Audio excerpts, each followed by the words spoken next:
தற்போதைய அண்மை செய்தி.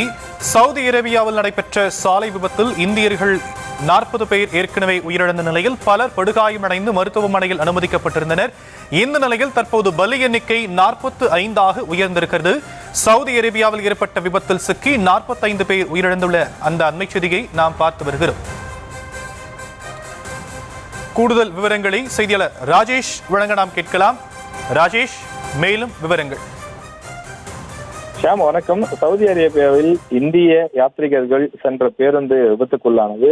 45 பேர் அதில் உயிரிழந்திருப்பதாக ஹைதராபாத்தை சேர்ந்த போலீஸ் உயரதிகாரி ஒருவர் தெரிவித்திருக்கிறார்.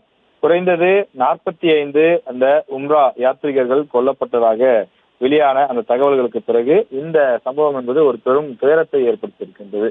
அதாவது மெக்காவிலிருந்து மதினாவுக்கு சென்ற பயணிகளுடைய அந்த பேருந்து டேங்கர் லாரி, அதாவது டீசல் ஏற்றி கொண்டு வந்த டேங்கர் லாரி மீது மோதிய காரணத்தினால இந்த பெரும் விபத்து ஏற்பட்டிருக்கிறது.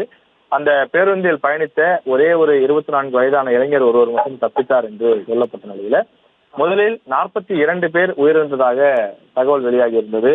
பிறகு தற்போது 45 பேர் உயிரிழந்திருக்கிறார்கள் என்ற அந்த அதிர்ச்சியான தகவல் வெளியாகி இருக்கிறது. சவுதி அரேபியாவில் நடந்த இந்த பேருந்து விபத்தில் இறந்தவர்கள் குறைந்தது 16 பேர் ஹைதராபாத்தை சேர்ந்தவர்கள் என்றும் முதற்கட்ட தகவல்கள் தெரிவிக்கின்றன.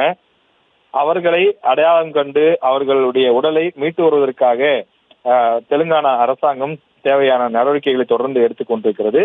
மத்திய அரசாங்கம் ஏற்கனவே இது சம்பந்தமான அந்த அறிவிப்பை வெளியிட்டிருக்கிறது. தொடர்ந்து வெளியுறவுத்துறை அங்க இருக்கக்கூடிய அமைச்சகத்துடன் பேசி அங்க இருக்கக்கூடிய அந்த அதிகாரிகளை தொடர்பு கொண்டு இந்தியர்கள் அவர்களது உடல்களை இங்கு கொண்டு வருவதற்கு தேவையான நடவடிக்கைகளை தீவிரப்படுத்த வேண்டும் என்று அமைச்சர் உத்தரவிட்டிருந்தார். இந்த சூழ்நிலையிலே தான் தற்போது உயிரிழந்தவர்கள் அடையாளம் காணப்பட்டு அவர்களை இந்தியாவிற்கு கொண்டு வருவதற்கான அந்த பணிகள் தொடங்கி நடைபெற்றுக் கொண்டிருக்கிறது.